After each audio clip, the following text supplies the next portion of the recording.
कुंडल नाम की ब्राह्मण कथा सुनाते से तालाब के किनारे, तो सांप कथा सुनता था। कथा सुनने के बाद वो भी एक मोहर दक्षिणा में देता था।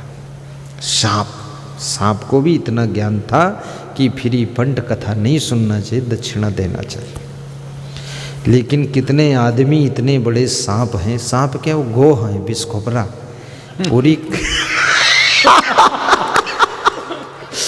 कि वो पूरी कथा सुन लेंगे और फिर कमर झाड़ के उधरे निकल जाएंगे कि जयराम जी की महाराज। दक्षिणा, ये दक्षिणा पैसा वैसा नहीं, दक्षिणा तो तुम्हारा लोभ ही दक्षिणा देना चाहिए। लोभ,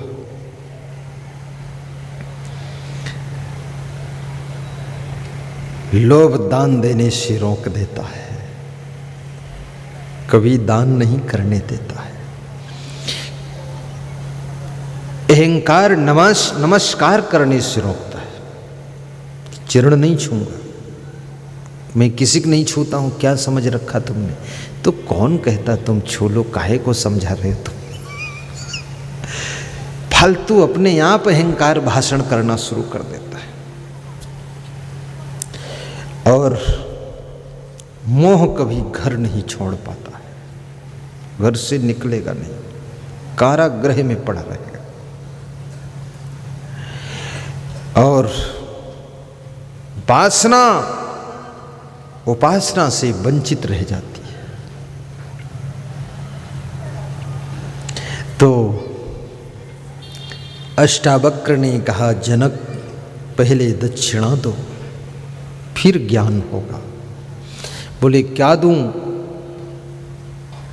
तो अष्टावक्र मुनि ने कहा, तन दो, मन दो, धन दो, राज्य दो।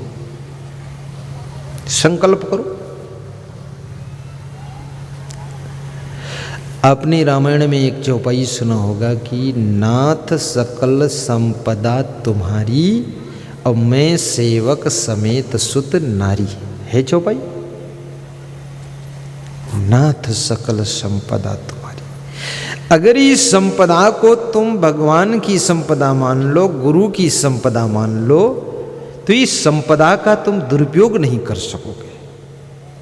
यदि अपने आप को सेवक मान लो कि हम पत्नी परिवार सहित बच्चों सहित आपकी सेवक हैं, आज्ञा देने में संकोच आप न करें, तो आपको अहंकार किस बात का रह जाएगा? और भगवान तुम्हारी सब संपदा कहाँ लेता है? वो तो तुम्हें संकल्प करना है एक अहंकार छुड़ाने के लिए।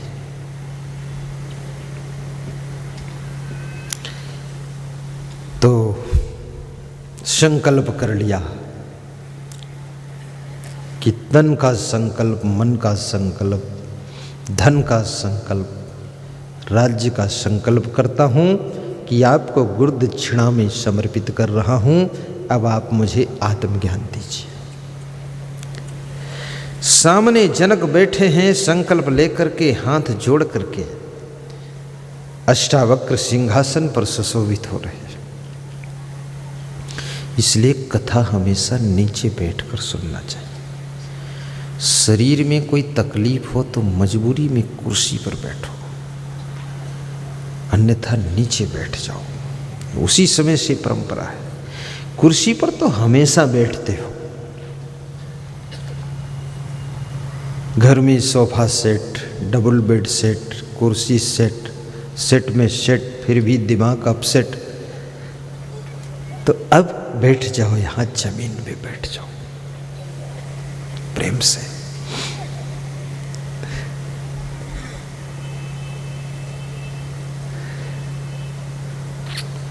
मैं भी कहीं कथा में जाता हूं तो पीछे बैठ जाता हूं, अभी भी पीछे बैठ जाता हूं। कभी चांस मिल गया नीचे पीछे बैठ जाता हूं चुपके से। कोई कहता आगे चलो बैठो, हमने कहा बैठे रहने दो, आगे चलने से भी डिस्टर्ब होगा, चलने दो, कथा सुनना है और क्या करना है। अरे बोले नहीं तुम आगे चलो। हमने कहा ये बात को सम्मान उम्मान की बात करना, अभी बैठे रहने दो, सुनने दो। कथा, भागवत, राम कथा, कृष्ण कथा, शिव कथा, प्रवचन की कथा, ये सब कथा क्यों है? कथा में तुम बैठो और कथा तुम्हारे भीतर बैठ जाए,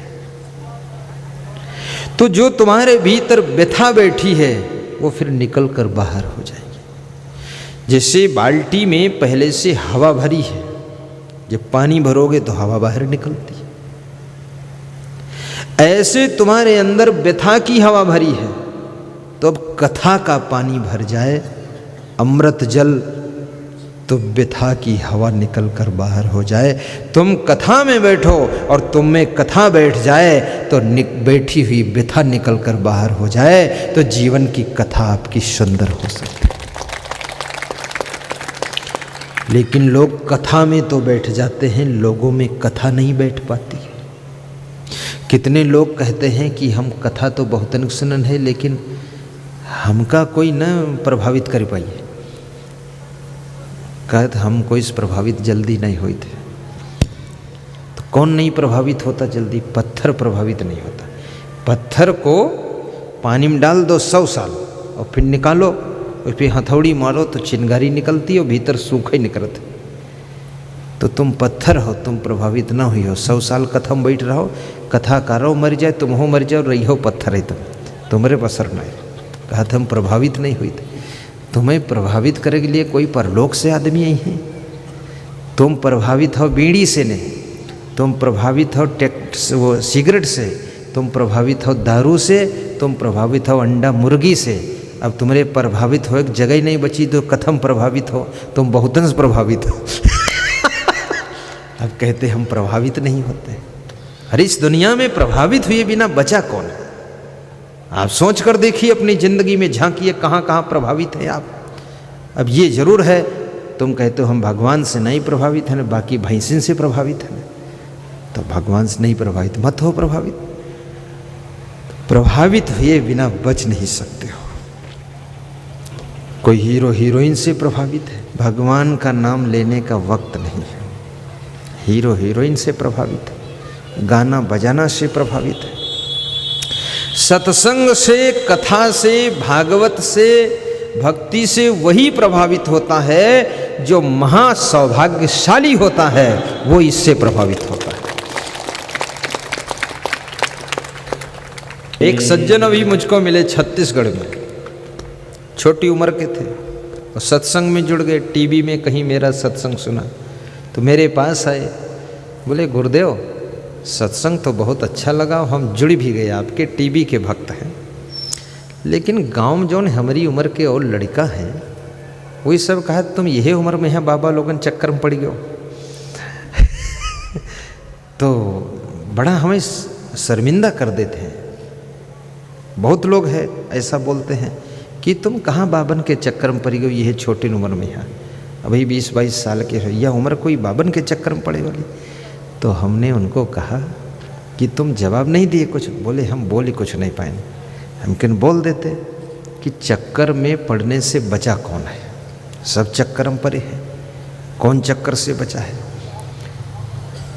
इस दुनिया में जो बाबा के चक्कर में पड़ गया उसके सब चक्कर खत्म हो जाते हैं, और जो बाबा के चक्कर में नहीं पड़ा वो दुनिया में हजारों चक्कर में फंसा है।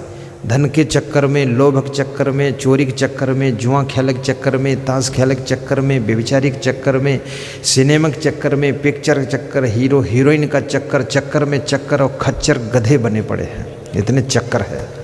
हाँ, चक्कर छूट कहाँ है? चक्कर से बचा कौन है? लेकिन ये चक्कर सब चक्कर छुड़ाने वाला है, ये बाबा के चक्कर।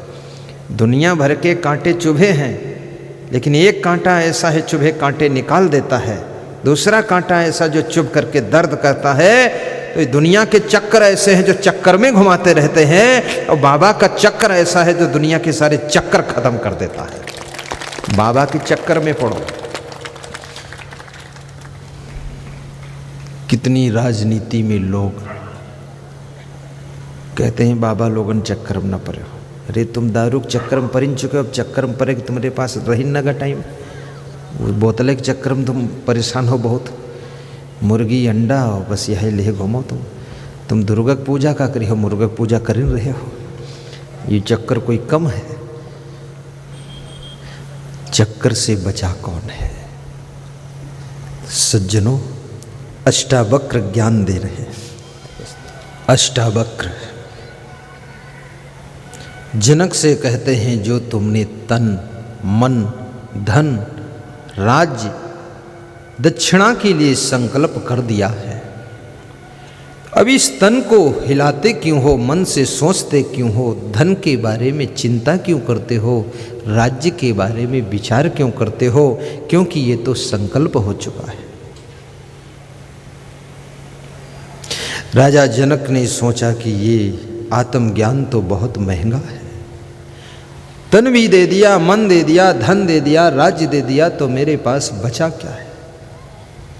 जनक ने जब चिंता मन मन में की, अष्टावक्र कहते हैं, जनक एक बात सोचो, तन देने वाला, मन देने वाला, धन देने वाला, राज्य देने वाला कौन है? जिसने तन का संकल्प किया, मन का संकल्प किया, धन का संकल्प किया, राज्य का भी संकल्प कर दिया, फिर भी वो अभी बचा है, वो कौन है? तो जनक ने कहा, वो मैं हूं। तो मैं हूं तो मैं कौन है? तो जनक ने कहा, मैं आत्मा हूं। कहा, बस यही आत्मज्ञान है।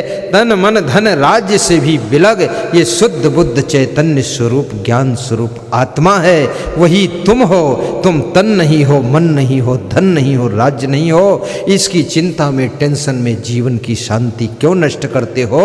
तुम शुद्ध चैतन्य स्वरूप पवित्र आत्मा हो, अपने को पहचानो।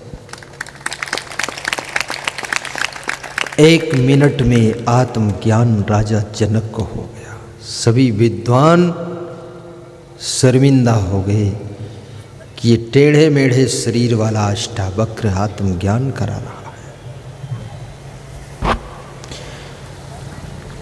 किसी के शरीर की स्थिति देख करके मत सोचना शरीर टेढ़ा मेढ़ा हो सकता है, ज्ञान तो टेढ़ा नहीं होता है। राजा जनक अष्टावक्र को गुरु मान लेते हैं। अष्टावक्र ने कहा कि तुम्हारा तन, तुम्हारा मन, तुम्हारा धन, तुम्हारा राज्य में तुमको फिर से वापस करता हूं। ये अब मेरा है, लेकिन तुम सेवक हो, इसको सही ढंग से चलाना, क्योंकि ये तुम्हारे गुरु का है, इसमें गड़बड़ मत करना। वही चौपाई है कि नाथ सकल संपदा तुम्हारी, मैं सेवक समेत सुत नारी। हे नाथ, ये सारी संपदा, ये परिवार आपका है, आप आज्ञा दो, उस तरह से मैं सेवा करूं। अगर तुम मान लो ये धन, ये सब गुरुदेव का है, भगवान का है, परमात्मा का, जो भी मानो अपने इष्ट देव का है, तो इस धन से फिर दारू कैसे पियोगे? अगर मान लो ये शरीर भी भगवान का है, गुरुदेव का है, तो इस शरीर से गलत कर्म कैसे करोगे? अगर मान लो ये मकान हमारा भी प्रभु का है, तो इस मकान के अंदर अंडा कैसे उबालोगे फिर? लेकिन तुम झूठ कहते हो ये सब प्रभु का है, फिर उसमें बकरा काट रहे हो, मुर्गा काट रहे हो। रामा रामा हरे हरे, मुर्गी अंडा घरे घरे। हाँ,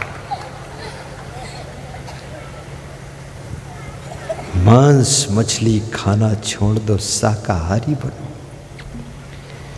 शराब कभी मत पियो। बीड़ी, सिगरेट, गांजा, चरस, तंबाकू, अफीम सब व्यर्थ की बकवास है। सादा जीवन, सादा भोजन, उच्च विचार, बड़ा सुख मिलेगा। मैं इसका सुख प्राप्त कर चुका हूं, तब बता रहा हूं। ये हम सब संतों का जीवन बहुत सादा है, इसमें कोई इलायची भी नहीं खाता, न लौंग खाता, कुछ नहीं, और न मैं खाता हूं, न पिक्चर देखता हूं। न ये गंदे गाने सुनता हूँ, कुछ नहीं। गाना तो कभी सुना ही नहीं मैंने, न पिक्चर कभी देखा।